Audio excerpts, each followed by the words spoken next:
마우스를 쓰다가 손목이 찌릿하고 컵을 들 때 힘이 빠지고 넘어져서 손목이 아픈데도 괜찮겠지 하고 넘기신 적 있으신가요? 손목 통증은 가볍게 넘겨도 되는 경우도 있지만 절대로 놓치면 안 되는 경우도 있습니다. 오늘은 손목 통증을 증상별로 구분하는 방법과 지켜봐도 되는 경우, 그리고 골절처럼 꼭 병원에 와야 하는 상황까지 한 번에 정리해 드리겠습니다.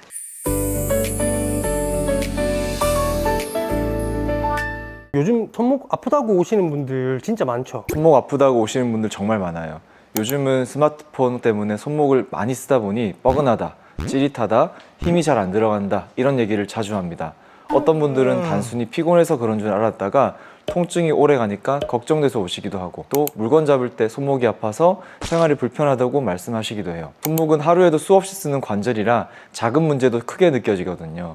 그래서 환자분들이 원장님 손목이 왜 이렇게 아픈 걸까요? 하면서 많이 찾아오시는 것 같아요. 통증 구분은 어떻게 하나요? 통증을 구분할 때는 환자분이 말씀하시는 표현과 증상의 양상을 잘 들어보는 게 중요합니다. 예를 들어 뻐근하다, 무겁다, 당긴다 같은 표현은 근육이나 인대에 무리가 간 경우가 많고, 찌릿하다, 손가락 끝까지 전기가 통하는 것 같다 이런 느낌은 신경이 눌리거나 자극받을 때 자주 나타납니다. 또 관절 자체가 문제가 있으면 손목을 움직일 때 걸리는 느낌이나 뚝뚝 소리가 나면서 통증이 생기기도 하고, 힘을 줄 때만 아프다든지 특정 자세에서만 심해지는 경우도 있어요. 그래서 통증을 단순히 아프다라고만 보지 않고 어떤 상황에서 어떤 느낌으로 얼마나 오랫동안 지속되는지 구체적으로 나눠들어야 정확한 원인을 짐작할 수 있습니다.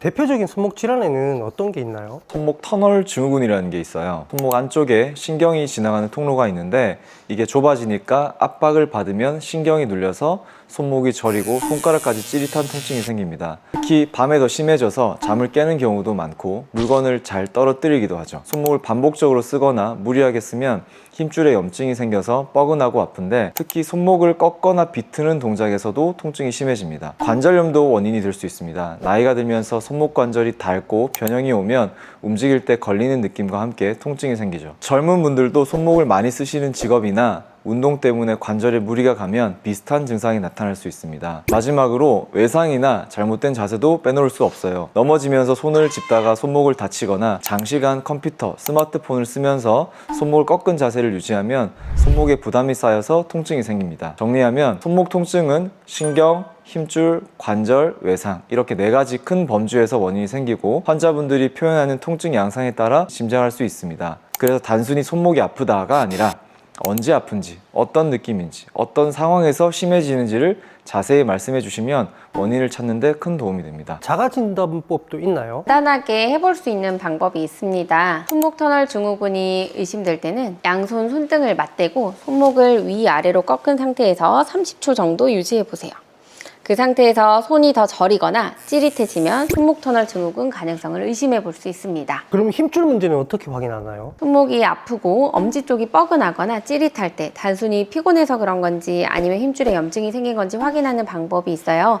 바로 핑켈스테인이라는 검사법인데요. 방법은 간단합니다. 엄지를 손바닥 안쪽으로 넣고 주먹을 꽉 쥔 다음 손목을 새끼손가락 방향으로 꺾어보는 거예요. 이때 엄지 쪽 손목에 심한 통증이 느껴지면 검사 결과 양성이라고 해서 드케르뱅 증후군 가능성이 높다고 봅니다. 손목 골절에는 어떤 종류가 있고 또 어떻게 진단하는지도 궁금합니다. 손목 골절은 넘어지면서 손을 짚을 때 가장 흔하게 생깁니다. 우리가 본능적으로 몸을 보호하려고 손을 앞으로 내밀어 바닥을 짚게 되는데, 그 순간 충격이 손목이 그대로 전달되면서 뼈가 부러질 수 있죠. 대표적인 손목 골절은 크게 2가지가 있습니다. 첫째는 요골 원위부 골절이라고 해서 팔의 큰 뼈인 요골이 손목 가까운 쪽에서 부러지는 경우입니다. 흔히 꼴레스 골절이라고 부르는데, 넘어지면서 손바닥을 짚을 때 잘 생깁니다. 손목이 붓고 모양이 변하면서 통증이 심해지는 게 특징입니다. 둘째는 주상골 골절입니다. 손목 안쪽에 있는 작은 뼈가 부러지는 건데, 겉으로 보기엔 크게 붓지 않아서 단순히 삐끗했다고 생각하기 쉽습니다. 하지만 치료가 늦어지면 뼈가 잘 붓지 않아 만성 통증으로 이어질 수 있습니다. 손목 통증이 있으면 어떤 검사를 해볼 수 있나요? CT나 MRI를 찍어야 하는 경우도 있나요?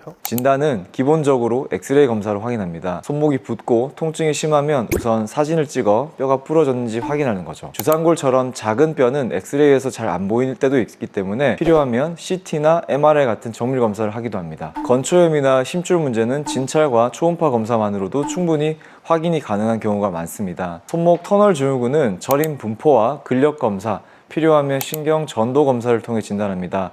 반면에 외상으로 발생한 손목 통증이 지속되는 경우는 엑스레이 검사를 시행하여 골절 여부를 확인하죠. 초기 엑스레이에서 골절이 안 보이더라도 통증이 지속되는 경우 주상골 골절 등을 감별하기 위해 추가 엑스레이를 찍어보거나 CT나 MRI 등과 같은 정밀 검사를 시행하는 경우도 있습니다. 손목 통증도 원인에 따라서 치료법이 굉장히 다를 것 같은데 어떤가요? 맞습니다. 원인에 따라 치료의 방향이 완전히 달라집니다. 첫째로 건초형 같은 힘줄 문제나 손목 터널 증후군 같은 신경 문제는 초기라면 쉬는 것이 제일 중요합니다. 보조기를 차서 손목을 고정하고 약물 치료나 물리 치료로 염증을 가라앉히는 치료를 먼저 하게 됩니다. 이때 통증이 심하거나 만성화된 경우에는 주사 치료가 아주 효과적인데 많은 분이 손목에 주사 맞으면 약해지는 거 아니냐고 걱정하세요. 하지만 주사는 단순히 통증만 가라앉히는 것이 아니라 심한 염증을 빠르게 잡아줘서 주변 조직이 스스로 회복할 수 있는 환경을 만들어주는 도구입니다. 적절한 시기에 맞는 주사는 오히려 병을 키우는 걸 막아주게 됩니다. 골절 같은 뼈의 문제는 이야기가 다릅니다. 일반적으로 손목 염좌는 고정 및 보존적인 치료 등으로 1, 2주면 좋아지지만 골절은 골절의 양상이나 뼈의 상태에 따라 최소 6주에서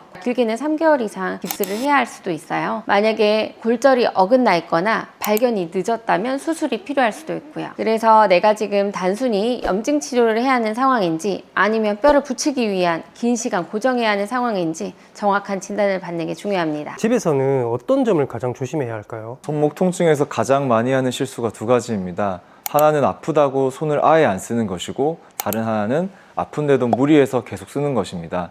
둘 다 좋지 않습니다. 스트레칭 같은 건 해도 괜찮은가요? 급성 통증이 심할 때를 제외하면 부드러운 스트레칭은 도움이 됩니다. 손목을 끝까지 꺾는 스트레칭보다는 팔꿈치를 편 상태에서 손바닥을 아래로 향하게 하고 반대쪽 손으로 손등을 살짝 당겨주거나 내리는 정도면 충분합니다. 통증이 느껴질 정도까지는 하지 않는 게 중요합니다. 생활 습관에서 혹시 또 피해야 할 것들이 있나요? 손목이 아플 때는 손목을 꺾은 자세로 오래 있거나 같은 자세로 계속 작업하는 걸 피하셔야 됩니다. 또 무거운 물건을 갑자기 들거나 손을 꽉 쥐는 동작도 좋지 않습니다. 작은 습관들이 손목에 반복적으로 부담을 줘서 통증을 더 심하게 만들거든요. 그래서 작업할 때 손목이 곧게 유지되도록 받침대를 쓰거나 중간중간 스트레칭을 해주시면 훨씬 도움이 됩니다.